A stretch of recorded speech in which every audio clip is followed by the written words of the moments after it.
Bonjour, moi c'est Biral Ahmed, secrétaire de la SCCT sur le CSE2 et élu CGT à la RATP Bus. Aujourd'hui, je vais comme féliciter cette belle direction qui nous a donné des super beaux masques qu'on attendait depuis 2 mois. Mais soyons un peu sérieux, elle se fout de notre gueule cette direction quoi. Elle nous donne des masques chirurgicaux, ça voudrait dire que ces masques-là, ils vont nous protéger. Il faut bien savoir que ce masque-là, il sert juste à ne pas donner le virus à quelqu'un d'autre. C'est ça ces masques. Et aujourd'hui, on s'en félicite. C'est ça les masques, c'est ça des masques. Ça, ces masques-là, je ne sais pas, c'est juste pour pas que je puisse donner le virus à une autre personne. Mais nous, ce qu'on réclamait, c'était des vrais masques, des masques FFP2, où soi-disant, vu qu'on n'en avait pas besoin, c'est permis de les donner, elle en a donné 1,2 million. Il en reste 450 000 à la RATP qui sont enfouis dans leurs catacombes. Mais ces masques-là, elle aurait pu dès le début les donner aux machinistes. Il y a une chose qu'il ne faut pas oublier. Quand les machinistes réclamaient leurs masques depuis 2 mois, et on leur a dit le premier qui mettait un masque, on le sanctionnerait. C'est les machinistes qui ont pris leur masque. Quitte à se faire sanctionner, on dit on ne ramènera pas le virus à nos familles, à nos enfants. Mais la RATP, elle n'en avait rien à foutre. Elle a dit ouvertement, le premier qui roule avec un masque, je vais le menacer et je vais le sanctionner. C'est ça la politique de la RATP. On réclame aussi une vraie désinfection des bus, qui à ce jour n'est pas faite. Au bout de 2 mois, il n'y a pas de désinfection de bus. On est à 2 décès. On est à plus de 100 cas sous Covid-19. 8 cas très graves. Et aujourd'hui, la RATP, elle nous sort, elle vient nous voir ce matin pour nous sortir un communiqué, toute contente d'elle. Je vous ai donné vos masques. Aujourd'hui, on demande des bus désinfectés à chaque prise de service. Parce que si la RATP, elle est bien confinée chez elle, bien confinée, nous les machinistes, ils roulent, ils risquent leur vie tous les jours. On n'est pas dans un jeu de vidéo là. Et c'est ça qu'il faut faire comprendre. C'est ça que je fais comprendre à cette direction. On n'est pas là pour la féliciter parce qu'aujourd'hui elle est sortie de je sais pas de nulle part avec son communiqué de bon matin qui tourne sur les groupes WhatsApp. Bravo, enfin des masques. Non, il n'y a pas de bravo avec elle. Faut pas oublier qu'elle continue à faire des disciplinaires. Elle continue à sanctionner les gens. Parce que ça, elle sait faire. La rapidité. Venir sanctionner les gens, ça c'est son domaine à elle. Et ça, elle trouve toujours les moyens de venir dégommer les machinistes. Sur les droits de retrait, c'est pareil. Elle sanctionne encore les gens en prenant l'exemple du métro où ils sont en train de convoquer des mecs parce qu'ils ont fait des droits de retrait. Ce qui est encore plus énervant, c'est qu'on nous fait croire que nos bus sont vides. Oui, les bus sont vides, mais devant la Tour Eiffel, peut-être sur les Champs-Élysées. Mais vous venez faire un tour quand même en banlieue, sur la Seine-Saint-Denis.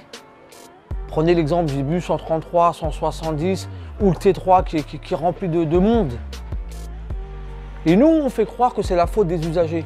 C'est pas de la faute des usagers. Il y a des gens qui sont payés, on les appelle des équipes qui sont là pour faire des offres de transport. Ce sont des responsables transport. Ils sont assez grassement payés par la direction pour savoir combien de bus il faut mettre. La direction, la seule chose qu'elle sait faire, c'est au lieu d'offrir plus de bus pour que les gens puissent aller travailler ou aller faire leurs courses, nous qu'est-ce qu'on fait ? Nous, on appelle la police pour aller contrôler des gens dans les bus pour voir s'ils n'ont pas leur petit feuillet pour sortir. Cette direction n'a pas honte d'envoyer de la police aller sanctionner dans les banlieues, dans les transports publics, dans les banlieues pour leur dire oui, vous n'avez pas vos fiches. Et ça, c'est une honte de sa part. C'est facile d'aller verbaliser les gens dans les bus. Mais ces gens-là, il faut bien qu'ils vont travailler. Pourquoi le gouvernement aujourd'hui n'a pas dit on stoppe les usines, prenons l'exemple de Renault ou de Dassault. Est-ce qu'on a besoin de construire des roues aujourd'hui ? Tiens, il faut fermer les usines où aujourd'hui on n'a pas besoin. Laissons ce qu'on a besoin et là il y aura vraiment, on pourra réduire vraiment l'offre de transport. Mais on sait que c'est pas possible, c'est une question d'argent. Ce gouvernement a soif d'argent. Et je ne parlerai même pas de tous les gens qui sont contaminés aujourd'hui à la RATP. Au lieu de les reconnaître en accident de travail, non, on les reconnaît en maladie. Pour les gens qui ne savent pas c'est quoi l'accident de travail ou la maladie, et le truc il est simple, c'est que la RATP, pour elle, le Covid-19, c'est pas de sa faute. On l'a chopé dehors et non dans l'entreprise. Et ça, elle a intérêt à rendre des comptes. Et c'est pour ça qu'elle a intérêt à mettre tous les agents de la RATP en accident de travail. Parce que c'est sa responsabilité. Les salariés de la RATP n'ont fait aucun dépistage parce que la RATP ne veut pas. Ou le gouvernement dit qu'elle n'a pas les moyens de le faire. Mais il faut savoir que la RATP, elle a les moyens de le faire parce qu'on a nos propres centres à nous. Qu'est-ce qu'elle a fait, elle, Elle a fermé tous ses centres dès le début de la pandémie du Covid-19. Elle a tout fermé. Mais si elle avait un peu de respect pour ses salariés, elle aurait pu envoyer ses salariés dans leur centre pour pouvoir faire des dépistages. Quand on voit qu'on a un collègue ou un camarade qui a été infecté par le Covid-19, ça peut arriver, tout le monde l'attrape. Mais ce qui est le plus taré ou le plus dingue dans cette entreprise, c'est quand ce machiniste dit qu'il est en contact avec telle personne ou tel machiniste ou tel collègue, mais elle ne fait pas son enquête. Les personnes continuent à venir travailler. On lui dit que tant que tu n'as pas de symptômes, il faut continuer à venir travailler. Et quand on voit sur ces affichettes, elle n'est même pas en capacité de dire que les agents ont attrapé le Covid-19 parce qu'elle veut se dédouaner, que la RATP n'est coupable de rien. Et moi je dis, c'est la RATP qui est coupable. La RATP, si on a chopé le Covid-19, c'est au travail. Parce que depuis le début, on les a alertés. On les a alertés que si on est en phase avec les usagers, on va le choper. Et si on va l'attraper, on va le redonner aux équipes RH parce qu'eux aussi, ils bossent dans leur bureau avec qui on n'a pas désinfecté. En temps de guerre, nous, on ne sera pas les tireurs sénégalais. Et ça, il faut qu'elle le comprenne. On n'ira pas au charbon. On ne va pas crever. Et si elle veut qu'on crève, c'est hors de question. On a des masques, on exige des masques, on exige que cette direction, elle renvoie sa copie sur tous les arrêts de maladie là. Et je vais quand même lancer un appel à tous les collègues, machinistes, usagers. Chaque situation que vous allez croiser dans votre bus, un bus qui n'est pas désinfecté, un bus qui est surchargé, envoyez-nous vos photos, vos vidéos.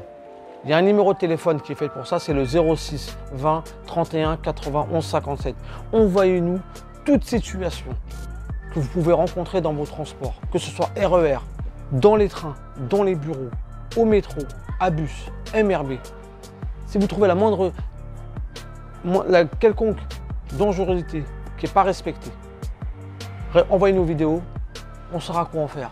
Parce qu'elle, cette direction, elle joue quoi cette direction? Elle pense réellement qu'elle est coupable de rien.